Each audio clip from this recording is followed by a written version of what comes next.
Hello बच्चों, तो कैसे हैं आप। आई होप आप सभी बहुत अच्छे होंगे।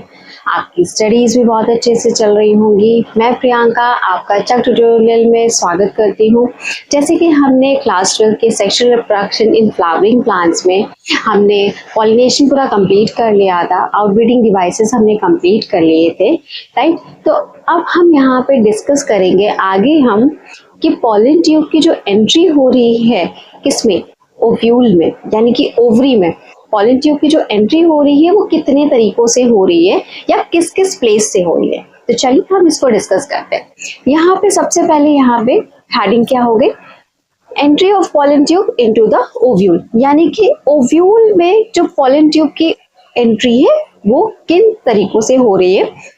बेसिकली आपका अगर देखें तो 3 साइड्स है, मतलब 3 यहाँ पे, ये जो पूरा हमने यहाँ पे ओव्यूल, यहाँ अगर बात करें तो हमने ये जो ओव्यूल का स्ट्रक्चर बनाया हुआ है, इस ओव्यूल के स्ट्रक्चर में 3 प्लेसेस ऐसी हैं, उन 3 प्लेसेस से यहाँ पे पॉलन ट्यूब एंटर कर सकते हैं। तो इसीलिए यहाँ पे हमने मेंशन किया है कि 3 साइड्स है जहां से पॉलन ट्यूब एंटर करते हैं, कहाँ के लिए, फर्टिलाइजेशन के लिए, ठीक है।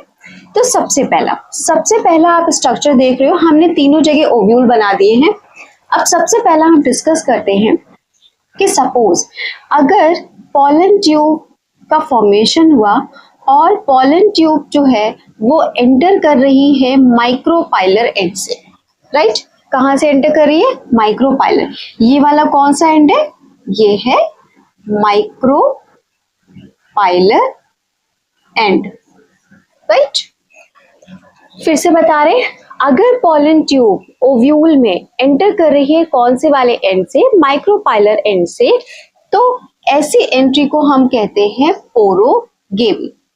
यानी कि अगर आपसे पूछा जाए कि पोरोगेमी में पॉलन ट्यूब कैसे एंटर कर रहा है, राइट, पोरोगेमी में पॉलन ट्यूब कैसे एंटर कर रहा है, तो आप ये कहेंगे कि पॉलन ट्यूब की एंट्री माइक्रोपाइलर एंड से हो रही है।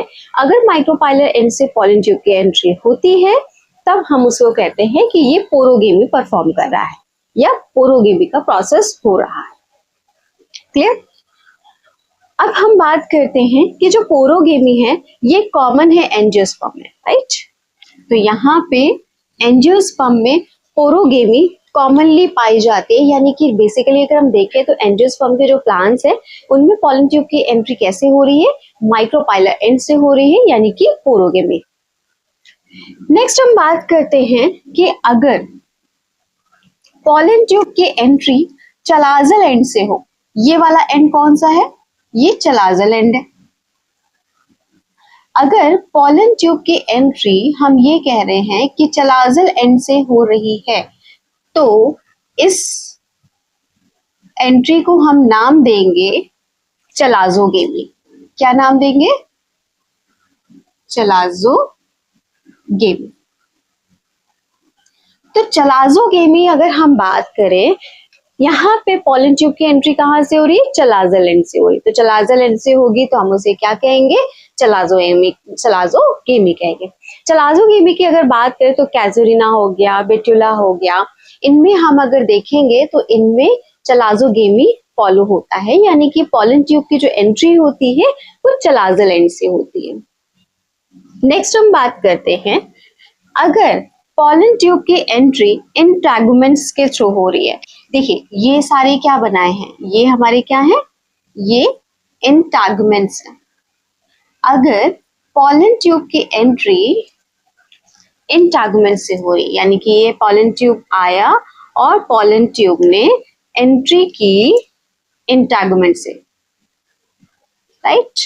तो पॉलन ट्यूब ने एंट्री कहां से की, इंटैगुमेंट के साइड से। अगर इंटैगुमेंट के साइड से पॉलन ट्यूब एंटर करता है तो हम नाम देंगे मीजोगेमी। हम क्या कहेंगे इसे, मीजोगेमी। यानी कि मीजोगेमी में जो पॉलन ट्यूब एंटर कर रहा है इंटैगुमेंट से एंटर कर रहा है, और अगर इंटैगुमेंट से एंटर कर रहा है तो इसका हम एग्जाम्पल लेंगे कुकुरबिटा। कुकुरबिटा में मीजोगेमी परफॉर्म हो रही है और पॉलन ट्यूब एंटर कर रहा है इंटैगुमेंट से। मीजोगेमी हम एक और पार्ट को बोलेंगे, अगर पॉलन ट्यूब फिनिकुलस के थ्रू एंटर कर रहा है तो भी हम बोलते हैं कि मेसोगेमी हो रही है। और फ्यूरिकुलस के जो एंट्री जो होती है पिस्टाशिया में होती है। अब ये फ्यूरिकुलस के क्या है, देखिए अगर आपको याद हो कि ये ओवरी वाला पार्ट है और ओवरी वाले पार्ट पे अगर हम ओव्यूल का अरेंजमेंट देखें, अगर आप ओव्यूल का अरेंजमेंट आप देखोगे तो ओव्यूल का अरेंजमेंट कुछ इस तरीके से आपको सारे ओव्यूल्स अटैच नजर आएंगे, राइट। नॉर्मली हम कैसे देखते हैं, इस तरीके से ओव्यूल सारे अटैच मिलते हैं, है ना। तो अगर इस तरीके से ओव्यूल अगर आप देख रहे हो कि ये जो ओव्यूल वाला पार्ट है इस ओवरी में, यहाँ पे आप ये देखोगे कि एक स्टॉक से अरेंज्ड है। कैसे अरेंज्ड है, स्टॉक से अरेंज्ड है। और इस स्टॉक को हम कहते हैं फ्यूनिकुलस। यानी कि जो फ्यूनिकुलस है एक तरीके से ओव्यूल को कनेक्ट कर रहा है किससे, ओवरी से। फ्यूनिकुलस किससे कनेक्ट कर रहा है, ओव्यूल को ओवरी से। तो ओव्यूल को ओवरी से जो फ्यूनिकुलस जो कनेक्ट कर रहा है, तो यहाँ पे अगर हम बात करें तो यहाँ पे मेसोगेमी परफॉर्म होगी। और मेसोगेमी में हम अगर बात करें तो यही फ्यूनिकुलस के थ्रू, यहाँ से बताते हैं, यही फ्यूनिकुलस के थ्रू पॉलन ट्यूब एंटर करेंगे इसमें ओव्यूल वाले पार्ट में। आई होप इतना क्लियर हुआ होगा, ठीक है। तो यहाँ पे मेसोगेमी में क्या देखा कि मेसोगेमी में फ्यूनिकुलस के थ्रू एंटर कर रहे हैं पॉलन ट्यूब। वो भी किसका एग्जाम्पल यहाँ पे हमने मेंशन किया हुआ है, पिस्टाशियम। अगर फ्यूनिकल्स एंटर कर रहे हैं इंटागुमेंट से तो उसका एग्जाम्पल है Cucurbita. Is it clear. So यहाँ पे हमने 3 टाइप की एंट्री देख ली, पोरोगेमी, चलाजोगेमी और मेसोगेमी। फिर से रिपीट कर लेते हैं। पोरोगेमी में पॉलन ट्यूब की एंट्री होती है माइक्रोपाइलर एंड से। चलाजोगेमी में पॉलन ट्यूब की एंट्री होती है चलाजल एंड से। मेसोगेमी में पॉलन ट्यूब की एंट्री होगी या तो इंटागुमेंट या फिर फ्यूनिकल से। अगर इंटागुमेंट से हो रही है तो उसका एग्जाम्पल हो गया कुकुरबिटा, अगर फ्यूनिकल से हो रही है तो इसका एग्जाम्पल हो गया पिस्टाशिया। क्लियर। अब यहाँ पे हम बात करते हैं कि जब पॉलन ट्यूब एंटर कर रहा है तो पॉलन ट्यूब एंटर होने के बाद में पॉलन का कौन कौन सा पार्ट है जो बेसिकली पॉलन ट्यूब के थ्रू सिनर्जिड में आपका एंटर करेगा। यहाँ पे हम एक चीज क्लियर कर दें कि जो भी पॉलन ट्यूब का डिस्चार्ज होगा वो रिलीज होता है फ्यूनिकल के थ्रू, कहाँ पे, सिनर्जिड। सिनर्जिड में रिलीज होता है। अगर सिनर्जिड में रिलीज हो रहा है तो क्या क्या होगा, सबसे पहले आपको हम एक पॉलन ग्रेन का एक स्ट्रक्चर बना के दिखाते हैं। पॉलन ग्रेन में अगर आपको याद हो, एक्साइन की लेयर थी आउटर में, इंटाइन की लेयर थी इनर में, इसके अलावा मिडिल में आपका एक बड़ा सा वेजिटेटिव सेल था और एक छोटा सा जनरेटिव सेल था जो फ्लोट कर रहा था वेजिटेटिव सेल में। आई होप आपको याद आ रहा होगा, ये कौन सा था, वेजिटेटिव सेल। और जो फ्लोट कर रहा है ये कौन सा था, पॉलन ग्रेन का जनरेटिव सेल। ये हम पॉलन ग्रेन का डायग्राम बना रहे हैं। अब इस पॉलन ग्रेन में अगर हम बात करें तो पॉलन ट्यूब में क्या क्या जाता है, आप ये देखो, ये जनरेटिव सेल आपको यहाँ पे आपको आई होप हमने बताया होगा, नहीं बताया है तो कोई बात नहीं, आगे हम डबल फर्टिलाइजेशन में भी डिस्कस करेंगे। हमने आपको बताया था कि जनरेटिव सेल आपकी जो है शेड होती है आपकी 2 सेल स्टेज में या फिर 3 सेल स्टेज में, सॉरी 2 सेल स्टेज या 3 सेल स्टेज में आपकी शेड होती है, यहाँ पे हमने बताया था। अब यहाँ पे अगर हम बात करें तो जनरेटिव सेल यहाँ पे जो है डिवाइड होता है, सॉरी मैंने यहाँ पे बताया था आपको कि जो पॉलन ग्रेन होता है वो शेड होता है या तो 2 सेल स्टेज में या तो 3 सेल स्टेज में। 2 सेल स्टेज मतलब कि या तो वेजिटेटिव सेल और जनरेटिव सेल प्रेजेंट होगी, और अगर पॉलन ग्रेन आपका 3 सेल स्टेज में शेड हो रहा है तो फिर एक वेजिटेटिव सेल और 2 जनरेटिव सेल, तो ये 3 सेल स्टेज हुई। तो यहाँ पे हमने क्या बनाया हुआ है, सपोज हम यहाँ पे 3 सेल स्टेज बना देते हैं कि यहाँ पे 2 जनरेटिव सेल है, क्योंकि आगे आपको समझने में आसान होगा, एक प्रोसेस हमारा स्टेप कम हो जाएगा। अब यहाँ पे हम बात करते हैं कि जब ये पॉलन ग्रेन शेड हो गया, अब पॉलन ग्रेन जाके स्टिग्मा पर लैंड करेगा। लैंड करने के बाद में अगर हम बात करें तो क्या क्या पार्ट ये डिस्चार्ज करेगा। यहाँ पे अगर हम बात करते हैं, हम यहाँ पे फ्यूनिकल्स वाला पार्ट रब कर देते हैं। देखिए यहाँ पे अगर हम बात करें तो सबसे पहले ये जर्म पोर से पॉलन ट्यूब का फॉर्मेशन होगा। पॉलन ट्यूब कहाँ से रिलीज होगी, इंटाइन की लेयर होगी, वो यहाँ पे पॉलन ट्यूब का फॉर्मेशन करेगी। इतना हमने आपको बताया था। और पॉलन ट्यूब का जब फॉर्मेशन होगा तो ये जो जनरेटिव सेल का न्यूक्लियस है विद इट्स साइटोप्लाज्म वो यहाँ आ जाएगा, राइट। तो यहाँ पे अगर हम बात करें, ये जनरेटिव सेल का न्यूक्लियस यहाँ पे आ गया विद साइटोप्लाज्म। इसके अलावा ये वेजिटेटिव सेल का न्यूक्लियस, वेजिटेटिव सेल का भी न्यूक्लियस आ जाएगा किसमें, पॉलन ट्यूब में। और लिटिल बिट साइटोप्लाज्म, यहाँ पे हम बात कर लेते हैं कि पॉलन ग्रेन का लिटिल बिट साइटोप्लाज्म भी आ जाएगा पॉलन ट्यूब में। क्लियर। तो पॉलन ट्यूब में आपने क्या क्या देखा, एक तरीके से हम यहाँ पे वेजिटेटिव सेल का न्यूक्लियस थोड़ा सा ब्लैक से बना देते हैं।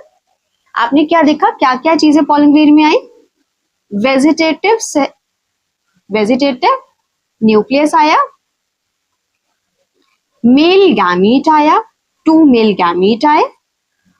2 मेल गैमीट के अलावा पॉलन ट्यूब में साइटोप्लाज्म का भी कुछ पार्ट आया। तो यहाँ पे इतना पार्ट जो होता है पॉलन ग्रेन का, ये पॉलन ट्यूब में डिस्चार्ज होगा। पॉलन ट्यूब से डिस्चार्ज होके ये पहुंचेगा कहाँ पे, सिनर्जिड वाले पार्ट में। और आपको हमने बताया था कि जो पॉलन ट्यूब होता है वो जो पॉलन ट्यूब होता है जो अपना पार्ट डिस्चार्ज करता है वो फ्यूनिकल से होते हुए सिनर्जिड में डिस्चार्ज करेगा और देन जो गैमीट पहुंचेगा कहाँ पे, एग सेल के पास। तो इसी में हम थोड़ा सा इरेज करके हम इसको अच्छे से बता देते हैं, या फिर एम्ब्रियो सैक को हम अलग से ड्रॉ कर देते हैं। सपोज कि ये है एक एम्ब्रियो सैक, यहाँ पे हमने बना दी एंटीपोडल सेल, ये हमने बना दी क्या, पोलर न्यूक्लियाई, और यहाँ पे हमने बनाई सिनर्जिड, सिनर्जिड में बनाया ये फ्यूनिकल, और फ्यूनिकल के ऊपर हो गया एग सेल। क्लियर। अब जो पॉलन ट्यूब होगा ये फ्यूनिकल इसको गाइड करेगा। हमने आपको बताया था कि फ्यूनिकल क्या करता है, पॉलन ट्यूब को गाइड करता है। अच्छा, सिनर्जिड का भी तो न्यूक्लियस होगा, सिनर्जिड का न्यूक्लियस और साइटोप्लाज्म दोनों होता है, राइट। तो यहाँ पे हम लिख दे रहे हैं कि ये सिनर्जिड का न्यूक्लियस है और यहाँ पे सिनर्जिड का साइटोप्लाज्म होगा। क्योंकि सेल है तो सेल में तो इसका न्यूक्लियस और साइटोप्लाज्म सभी होगा। क्लियर है। और ये एक सेल है। ओके, अब पॉलन ट्यूब को गाइड किया फ्यूनिकल ने, गाइड करके ये पॉलन ट्यूब पहुंचा कहाँ, सिनर्जिड वाले पार्ट में।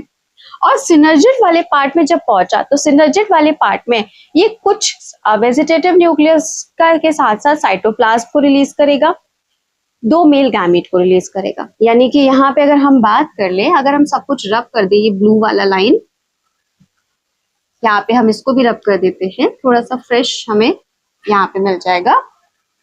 आई होप आपको उतना तो क्लियर हो ही गया था, तो फिर इसकी न्यूक्लियस की बनाने की रिक्वायरमेंट अभी हमें नहीं है।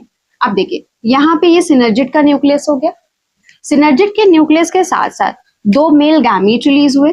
ये क्या हो गए, ये 2 मेल गैमीट थे जो यहाँ पॉलन ट्यूब से डिस्चार्ज हुए थे। इसको हम सर्कल कर देते ताकि आप आइडेंटिफाई कर सको, ये 2 मेल गैमीट हो गए। और इसके अलावा कुछ साइटोप्लाज्म का पार्ट आया। क्लियर है। और अब क्या होगा, एक जो मेल गैमीट होगा वो एग सेल से फ्यूज करेगा। यहाँ पे क्या होगा, एक जो मेल गैमीट होगा वो जाएगा कहाँ, यहाँ पे। क्लियर है। तो यहाँ पे जब जाएगा तो यहाँ पे ये फ्यूज करेगा। अब सपोज इसने क्या किया, यहाँ पे फ्यूज कर लिया। क्लियर है। तो यहाँ पे फ्यूज कर लिया, जब फ्यूज कर लिया तो ये क्या बनाएगा, ये बनाएगा जाइगोट। ये बात क्लियर है। देखिए पहले जो मेल गैमीट था वो हैप्लॉइड था, और अब लेकिन जब फ्यूजन हो गया तो फ्यूजन के बाद जो जाइगोट बना वो कैसा हो गया, ये डिप्लॉइड हो गया। और अब बात करते हैं कि दूसरा मेल गैमीट, दूसरा मेल गैमीट जो है वो जाएगा पोलर न्यूक्लियाई के पास। देखिए पोलर न्यूक्लियाई अभी पोलर न्यूक्लियाई है, लेकिन जैसे ही यहाँ पे फर्टिलाइजेशन हुआ, अच्छा अब यहाँ पे हम आपको बताएं कि जो जाइगोट का फॉर्मेशन हुआ है, तो जाइगोट का फॉर्मेशन में क्या हुआ है कि फीमेल गैमीट और मेल गैमीट का फ्यूजन हुआ, और फीमेल गैमीट और मेल गैमीट का यहाँ पे जब फ्यूजन हो रहा है तो इसको हम एक टर्म कहेंगे और इसे हम कहेंगे सिनगैमी। सिनगैमी आपका एक पॉपुलर टर्म है जो कि यूज किया जाता है जब प्लांट में एम्ब्रियो सैक में अगर हम बात करें मेल गैमीट और फीमेल गैमीट एक सेल में आके जो है, यहाँ पे अगर बात करें एक सेल में आएगा मेल गैमीट और फ्यूजन करेगा तो हम यहाँ पे कहेंगे कि सिनगैमी हो रही है, और सिनगैमी होके इसने जाइगोट बना लिया। अब जब सिनगैमी होगी उसी टाइम पे अगर हम बात करें तो जो तो पोलर न्यूक्लियाई थी वो पोलर न्यूक्लियाई फ्यूज कर जाएगी। फ्यूज करने के बाद में ये सिंगल न्यूक्लियस हो जाएगा, और सिंगल न्यूक्लियस जब हो जाएगा तो इसे हम नाम देंगे सेकेंडरी न्यूक्लियस। इसे हम क्या नाम देंगे? Secondary nucleus. कब दिया? इधर हुआ सिनगेमी और उधर पोलर न्यूक्लियाई ने फ्यूज किया, और जब पोलर न्यूक्लियाई फ्यूज कर गए तो अब ये कन्वर्ट हो गई सेकेंडरी न्यूक्लियस में। जब तक वो फ्यूज नहीं हुई थी तब तक हम उसे पोलर न्यूक्लियाई कह रहे थे, और जैसे ही वो फ्यूज हो गई हमने उसे क्या कहा? हमने उसे कहा कि ये सेकेंडरी न्यूक्लियस है। अब यहाँ पे जो मेल गैमेट था वो आएगा पोलर न्यूक्लियाई के पास, पोलर न्यूक्लियाई के पास जाएगा। देखिए अभी सेकेंडरी न्यूक्लियस कैसा है? डिप्लॉयड है, क्योंकि दो पोलर न्यूक्लियाई फ्यूज हो चुकी है। और पोलर न्यूक्लियाई की अगर हम बात करें तो यहाँ पे हम मेंशन कर दे रहे हैं कि एक एन है और दूसरी पी एन है, दोनों ही हेप्लॉइड है। तो दो हेप्लॉइड जब मिली तो सेकेंडरी न्यूक्लियस कैसा बना? डिप्लॉयड बना। अब ये मेल गैमीट है, ये क्या है? ये मेल गैमीट है। जब मेल गैमीट फ्यूज करेगा सेकेंडरी न्यूक्लियस से, यहाँ पे मेल गैमीट जब फ्यूज करेगा तो अब ये क्या करेगा? यहाँ पे एक सिंगल न्यूक्लियस बना, सिंगल न्यूक्लियस बना। और ये जब देखिए यहाँ पे दो सेकेंडरी यहाँ पे सेकेंडरी न्यूक्लियस था जो डिप्लॉयड था और मेल गैमीट था जो हेप्लॉयड था। तो अब देखिए यहाँ पे जब फ्यूजन हुआ तो 3n वाली कंडीशन आ गई ना, 2n + n क्या कितना हो गया? ये 3n की कंडीशन आ गई है ना, ट्रिप्लॉइड की कंडीशन आ गई। जब ट्रिप्लॉइड की कंडीशन आई तो यहाँ पे हुआ ट्रिपल फ्यूजन। यहाँ पे क्या हो गया? Triple fusion. क्लियर है? तो आप देखिए जैसे यहाँ पे सिनगैमी साथ में हुई, सिनगैमी हुई, और सिनगैमी के साथ ही साथ यानी कि syngamy followed by triple fusion. तो सिनगैमी हुई और सिनगैमी के साथ साथ दूसरा मेल गैमीट पहुंचा यहाँ पे सेकेंडरी न्यूक्लियस के पास, और सेकेंडरी न्यूक्लियस के पास जाने के बाद इसने क्या किया? ट्रिपल फ्यूजन कर लिया। ट्रिपल फ्यूजन कैसे? कि 2n वाला सेकेंडरी न्यूक्लियस और n वाला मेल गैमीट, यहाँ पे दोनों मिलकर क्या बना लेंगे? 3n बनाएंगे। तो इसे हम क्या कहेंगे? ट्रिपल न्यूक्लियस कहेंगे, क्योंकि ट्रिपल फ्यूजन कहेंगे, सॉरी ट्रिपल फ्यूजन कहेंगे। ट्रिपल फ्यूजन क्यों? क्योंकि दो न्यूक्लियस यहाँ पे फ्यूज हुए, एक मेल गैमीट का न्यूक्लियस यहाँ पे था मिला, तो तीनों फ्यूज कर गए, तो कैसा हो गया? ट्रिपल न्यूक्लियस हो गया। अच्छा अब यहाँ पे हम बात करते हैं कि जो सिनगैमी है, सिनगैमी का जो प्रोसेस है ये बेसिकली किसने बताया था? ये एक स्ट्रासबर्गर साइंटिस्ट थे, इन्होंने सिनगैमी बताई थी। स्ट्रासबर्गर ने क्या बताया था? सिनगैमी बताई थी। Is it clear?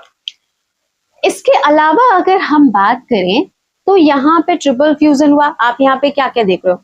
यहाँ पे आपकी दो चीजें हुई, एक तो ट्रिपल फ्यूजन हुआ, और ट्रिपल फ्यूजन के साथ साथ आप यहाँ पे देखो सिनगैमी भी हुई। क्लियर? अब देखो ट्रिपल फ्यूजन प्लस सिनगैमी, ये दोनों ही हुई हैं एम्ब्रियो सैक में, और ये दोनों जब हुई हैं तो इनको हम कहते हैं कि ये डबल फर्टिलाइजेशन हुआ। Double fertilisation. आप देखिए डबल फर्टिलाइजेशन कैसे? देखिए दो जगह पे फर्टिलाइजेशन हुआ, दो जगह पे फ्यूजन हुआ है। एक तो देखिए यहाँ पे एक्सेल में हुआ, एक्सेल में जब हुआ तो जाइगोट बना, और एक आपका यहाँ पे सेकेंडरी न्यूक्लियस में, सेकेंडरी न्यूक्लियस से मेल गैमीट फ्यूज किया, तो यहाँ पे ट्रिपल फ्यूजन और सिनगैमी हुई। और ट्रिपल फ्यूजन और सिनगामी को दोनों को हम यहाँ पे कह सकते हैं कि एम्ब्रियो सैक में डबल फर्टिलाइजेशन हुआ है, एक यहाँ फर्टिलाइजेशन हुआ है, एक यहाँ पे फर्टिलाइजेशन हुआ है, तो इसे हम क्या कहेंगे, डबल फर्टिलाइजेशन। देखिए जब यहाँ पे फर्टिलाइजेशन हो जाता है तो यहाँ पे हम बात करें तो ये पूरा का पूरा सिनर्जिड की बात करें तो सिनर्जिड क्या होगा, सिनर्जिड जो है डिसअपियर हो जाएगा। सिनर्जिड के डिसअपियर होने के साथ साथ यहाँ पे हम बात करें तो एंटीपोडल सेल भी डिसअपियर हो जाती है। और ये ट्रिपल फ्यूजन होने के बाद यहाँ पे जो न्यूक्लियस बना ये आपका अब कहलाता है पेन, यानी कि primary endosperm nucleus, endosperm nucleus. तो यानी कि सिनगैमी हुई, जाइगोट बना, ट्रिपल फ्यूजन हुआ तो पेन बना, प्राइमरी एंडोस्पर्म न्यूक्लियस बना। आई होप इतना आपको नहीं दिख रहा है, प्राइमरी एंडोस्पर्म न्यूक्लियस, क्लियर। तो प्राइमरी एंडोस्पर्म न्यूक्लियस कहां से बना, ट्रिपल फ्यूजन से, जाइगोट कहां बना, सिनगैमी से, इज इट क्लियर। अब बात करते हैं, देखो सिनगैमी तो किसने दी थी, स्ट्रासबर्ग ने। तो अब यहाँ पे डबल फर्टिलाइजेशन, जो डबल फर्टिलाइजेशन था ये कि भी तो किसी ने इसको बताया होगा, किसी ने डिस्कवर किया होगा, तो वो है नेवेस्टिन, एक नेवेस्टिन नाम के साइंटिस्ट है, इन्होंने डबल फर्टिलाइजेशन पहली बार बताया, क्लियर है। तो नेवेस्टिन ने डबल फर्टिलाइजेशन पहली बार बताया और सिनगैमी किसने बताई थी, स्ट्रासबर्ग ने बताई थी। अब देखिए यहाँ पे आपको क्लियर हो गया कि यहाँ पे सारे पार्ट जो है डिसअपियर हो जाएंगे और बचेगा क्या, सिर्फ जाइगोट यहाँ पे बना और इधर प्राइमरी एंडोस्पर्म न्यूक्लियस बचा। Is it clear. I hope आज के लेक्चर में आपको ये सारी चीजें समझ में आ रही होंगी। बाकी के लेक्चर में हम आगे की चीजें डिस्कस करेंगे और अगर आपको कोई भी डाउट होता है तो आप कमेंट सेक्शन में अपना मैसेज को ड्रॉप कर सकते हैं और प्लीज मेरे चैनल को लाइक शेयर सब्सक्राइब करना मत भूलिएगा। मैं प्रियंका आपसे विदा लेती हूँ। Thank you.